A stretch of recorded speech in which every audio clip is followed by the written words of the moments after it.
यह वीडियो सिर्फ सीख और भलाई के लिए है। नबी और सहाबा की कोई असली तस्वीर नहीं दिखाई गई है। मकसद अदब से सीरत बताना है, तौहीन नहीं। अगर कोई गलती हो तो हम अल्लाह से माफ़ी चाहते हैं। सैकड़ों साल से अल्लाह की तरफ से कोई नया नबी नहीं आया था। आखिरी नबी हज़रत ईसा को अल्लाह ने अपने पास उठा लिया था। अब दुनिया पर न कोई नबी बाकी था, न कोई आसमानी किताब। पुराने रास्ते मिट चुके थे और लोग अपने अपने तरीके से ज़िंदगी जीने लगे थे। दुनिया में अंधेरा छा गया था। इंसानियत कमज़ोरों को कुचल रही थी। जुल्म आम हो चुका था। शराब, जुआ और बेजारी यही लोगों की ज़िंदगी बन गई थी। बेटियां पैदा होती तो जिंदा ज़मीन में गाड़ दी जाती। औरतों को कोई हक हासिल नहीं था। ताकतवर ही सही कहलाता था और कमज़ोरों की कोई सुनवाई नहीं होती थी। उस वक्त अल्लाह की ज़मीन को फिर से रोशनी की ज़रूरत थी। एक ऐसी रहमत की जो न सिर्फ अरब बल्कि पूरी दुनिया को इंसाफ और हक का रास्ता दिखाए। और फिर अल्लाह ने फैसला फरमाया कि अब आखिरी नबी को भेजा जाएगा। लेकिन नबी का पिता कौन होंगे, इसके लिए अल्लाह पहले से ही फैसला कर रखा था। वह था अब्दुल्ला। अब्दुल्ला बहुत खूबसूरत, शरीफ और इज़्ज़तदार। वह कुरैश के सबसे मशहूर कबीले बनु हाशिम से ताल्लुक़ रखते थे।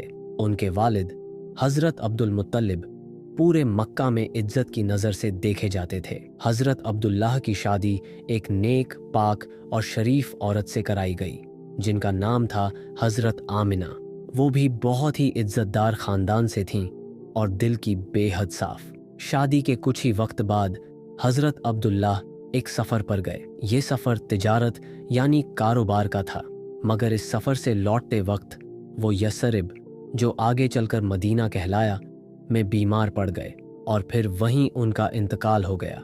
जब अमीना ने सुना कि अब्दुल्ला दुनिया में नहीं रहे, तब अमीना टूट पड़ी, क्योंकि पेट में बच्चा थी और अब्दुल्ला दुनिया से चला गया। इसीलिए अमीना टूट पड़े, लेकिन हिम्मत नहीं हारी। वो बच्चे को लेकर खामोशी से जी रही थीं, लेकिन उन्हें एक यकीन था, एक अजीब सी राहत थी दिल में, जैसे अल्लाह उन्हें तसल्ली दे रहा हो। कहा जाता है कि इन दिनों में हज़रत आमिना ने कुछ ख्वाब भी देखे, जिनमें उन्हें बताया गया कि उनके पेट में जो बच्चा है वो कोई आम इंसान नहीं, वो पूरी दुनिया के लिए रहमत बनकर आने वाला है। और फिर वो मुबारक रात आ गई। बिना किसी तकलीफ के एक पाक और मुकद्दस बच्चे की पैदाइश हुई। वो बच्चा कोई और नहीं, नबी मोहम्मद सल्लल्लाहु अलैहि वसल्लम थे। हज़रत आमिना के घर में खुशबू सी फैल गई थी।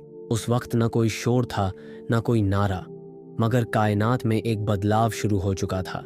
ज़मीन ने अपने सीने में एक नूर को ले लिया था और आसमान उस नूर की बरकत से चमकने लगा था।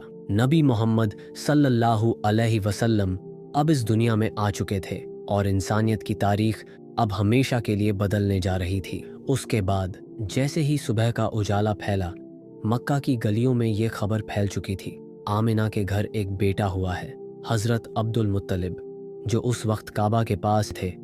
जैसे ही उन्हें खबर मिली, वो दौड़ते हुए अपने पोते को देखने आए। उन्होंने जब पहली बार नबी मोहम्मद सल्लल्लाहु अलैहि वसल्लम को अपनी गोद में उठाया तो उनकी आंखों से आंसू बहने लगे। उन्होंने आकाश की तरफ देखा और कहा, यह बच्चा कुछ अलग है, इसका नूर मेरी गोद में नहीं रुक रहा, ये रोशनी मुझसे बहुत आगे जाएगी। और फिर उन्होंने उस बच्चे का नाम रखा मोहम्मद, जिसका मतलब है जिसकी बार बार तारीफ की जाए। मक्का के लोगों ने हैरानी से पूछा, तुमने अपने खानदान के पुराने नामों में से कोई नाम क्यों नहीं रखा? तो अब्दुल मुत्तलिब ने सिर्फ इतना कहा, मैं चाहता हूं कि इसे सिर्फ मक्का ही नहीं, आसमान के फरिश्ते भी याद रखें।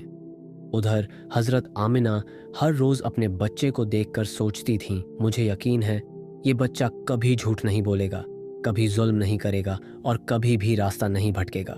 उन्हें लगता जैसे उनकी गोद में लेटा ये नन्हा सा बच्चा पहले ही किसी बड़े मकसद के लिए पैदा हुआ है। और यहीं से शुरू हुई नबी मोहम्मद सल्लल्लाहु अलैहि वसल्लम की ज़िंदगी की वो पहली राह, बचपन की राह। एक ऐसा बचपन जहां माँ का साया तो था, मगर वालिद की यादें सिर्फ खामोश आंखों में थीं।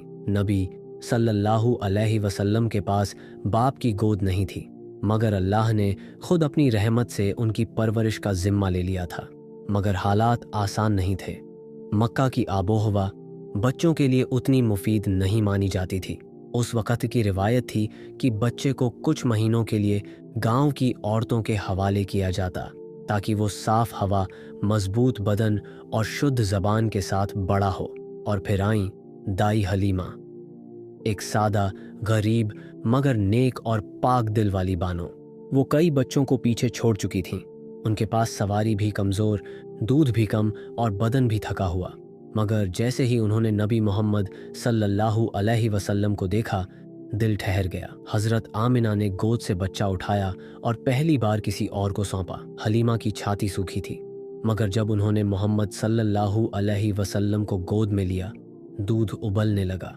और नबी को लेकर जब हलीमा अपने घर की तरफ जा रही थी, तब उनके पास एक कमज़ोर ऊँटनी था जो धीरे से चलते थे, लेकिन नबी को लेने के बाद तेज़ चलने लगी।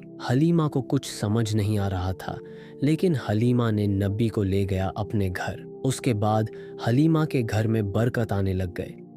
कहानी यहीं तक सीमित रखती हूँ, आगे क्या होगा सब कुछ जान जाओगे। उसके लिए मेरा एपिसोड देखते रहो।